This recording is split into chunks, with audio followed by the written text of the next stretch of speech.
वरिष्ठ पत्रकार आदित्य मेहरा हमेशा से सच्चाई की तलाश में रहे थे। वे मानते थे कि हर कहानी के पीछे कोई न कोई हकीकत छिपी होती है।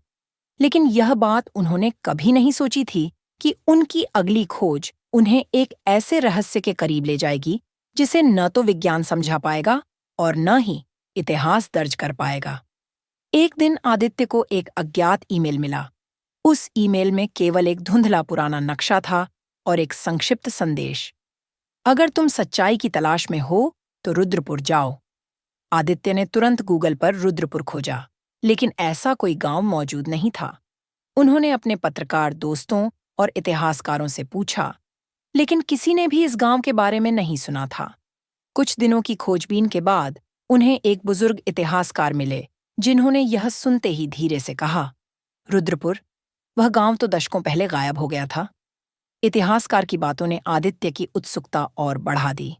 उन्होंने अपने सहायक नील और अपनी टीम के कुछ और सदस्यों के साथ उत्तराखंड के जंगलों की ओर जाने का फैसला किया। रास्ता आसान नहीं था। घने जंगल, ऊंची पहाड़ियां और सुनसान रास्ते। जैसे जैसे वे आगे बढ़े, मोबाइल नेटवर्क पूरी तरह चला गया। जीपीएस ने काम करना बंद कर दिया और एक घना कोहरा पूरे रास्ते पर छा गया। तभी उन्हें एक पुराना टूटा-फूटा बोर्ड दिखा, रुद्रपुर, 2 किलोमीटर। वे सब एक दूसरे को देखने लगे। क्या यह जगह सच में मौजूद थी? उन्होंने अपनी गाड़ी छोड़ दी और पैदल आगे बढ़ने लगे। जैसे ही वे गांव में दाखिल हुए, उन्हें एक अजीब सी ठंडक महसूस हुई। गांव पूरी तरह सुनसान था, लेकिन वहां की चीजें इस बात की गवाही दे रही थीं कि यह गांव कभी आबाद था।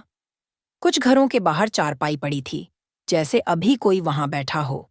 एक दुकान के काउंटर पर सड़ी हुई सब्जियां रखी थीं। एक स्कूल के अंदर टूटी हुई स्लेट और किताबें बिखरी पड़ी थीं। सब कुछ जैसा का तैसा था, लेकिन कोई इंसान नहीं दिख रहा था। तभी आदित्य को किसी के पैरों की आहट सुनाई दी। उन्होंने तुरंत कैमरा उठाया और आवाज की दिशा में बढ़े। गली के मोड़ पर एक बूढ़ा आदमी बैठा था, जो उन्हें देख रहा था। उसकी आंखों में गहरी उदासी थी। आप यहाँ क्या कर रहे हैं? आदित्य ने पूछा। बूढ़े व्यक्ति ने ठंडी आवाज में कहा, तुम यहाँ कैसे आए? हम इस गांव का रहस्य समझना चाहते हैं। यह जगह दुनिया के नक्शे से क्यों गायब हो गई? बूढ़े ने लंबी सांस ली और कहा, क्योंकि यह गांव अब दुनिया का हिस्सा नहीं है। बूढ़े व्यक्ति, जिनका नाम रघुनाथ तिवारी था, ने एक चौंकाने वाली कहानी सुनाई। 30 साल पहले यह गांव एक खुशहाल जगह थी। लोग अपने खेतों में काम करते थे, बच्चे स्कूल जाते थे और शाम को चौपाल में कहानियां सुनाई जाती थीं। लेकिन फिर एक दिन कुछ सरकारी अफसर आए और हमें बताया कि हमारा गांव जल्द ही एक बड़े बांध के नीचे डूबने वाला है। सरकार ने गांव वालों को जगह छोड़ने को कहा, लेकिन कोई नहीं गया। हमें यकीन था कि हमारी जमीन और हमारे पूर्वजों की यादें हमें बचा लेंगी, लेकिन हमने एक गलती कर दी। हमने एक शक्ति को जगा दिया जिसे छेड़ना नहीं चाहिए था। गांव के पास एक प्राचीन मंदिर था, जिसे कभी नहीं खोला गया था। जब गांव वालों को लगा कि वे अपनी जमीन बचाने के लिए कुछ भी कर सकते हैं, तो उन्होंने मंदिर के अंदर जाकर वहां रखी पुरानी मूर्तियों को हिलाने की कोशिश की। लेकिन जैसे ही उन्होंने ऐसा किया, रात को लोगों को अजीब सपने आने लगे। पानी पीते ही लोग बीमार पड़ने लगे। खेतों में फसलें अचानक सूख गईं। फिर एक रात रघुनाथ की आवाज कांपने लगी।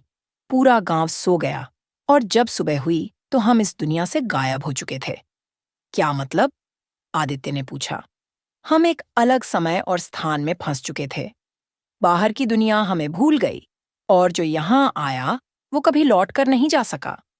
आदित्य और उनकी टीम अब बड़ी मुसीबत में फंस चुके थे। उन्होंने गांव से बाहर निकलने की कोशिश की, लेकिन जितनी बार वे मुख्य सड़क की ओर बढ़े, उतनी बार वे खुद को गांव के केंद्र में खड़ा पाते। हम घूमकर फिर यहीं आ जाते हैं, नील घबराकर बोला। आदित्य को रघुनाथ की बात याद आई। हमने एक शक्ति को जगा दिया। अगर हमने कुछ तोड़ा था, तो शायद उसे ठीक करके हम इस जगह से बाहर निकल सकते हैं, आदित्य ने सोचा। वे तुरंत गांव के पुराने मंदिर की ओर बढ़े। अंदर अब भी वे टूटी हुई मूर्तियां रखी थीं। उन्होंने उन टुकड़ों को फिर से जोड़ने की कोशिश की और गांव की ओर प्रार्थना की। जैसे ही उन्होंने ऐसा किया, मंदिर के अंदर अचानक एक तेज रोशनी चमकी। जमीन हिलने लगी। हवा में एक गूंजदार आवाज गूंजी। समय को वहीं लौटा सकता है जो उसे समझता है। एक जोरदार हवा चली और उनकी आंखों के सामने सब कुछ धुंधला होने लगा। जब उन्होंने दोबारा आंखें खोलीं, तो वे अपने शहर में थे। गूगल मैप्स में अब भी रुद्रपुर का कोई जिक्र नहीं था। आदित्य ने अपने साथियों से पूछा, क्या हम सबने वही देखा जो मैं सोच रहा हूं? उनकी टीम ने सिर हिलाया, लेकिन जब उन्होंने अपने कैमरे और नोटबुक देखे, तो उसमें कुछ भी दर्ज नहीं था। लेकिन अगली सुबह जब आदित्य ने गूगल पर फिर से खोजा, तो उन्हें एक पुरानी रिपोर्ट मिली।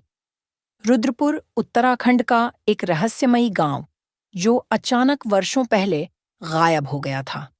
उस रिपोर्ट में एक बूढ़े आदमी की तस्वीर थी और वह रघुनाथ तिवारी थे। आदित्य को यकीन हो गया था, रुद्रपुर वास्तव में समय के चक्र में फंसा था। लेकिन एक सवाल अब भी बना हुआ था, क्या वह गांव वापस आ चुका था, या यह रहस्य हमेशा के लिए अधूरा ही रह जाएगा?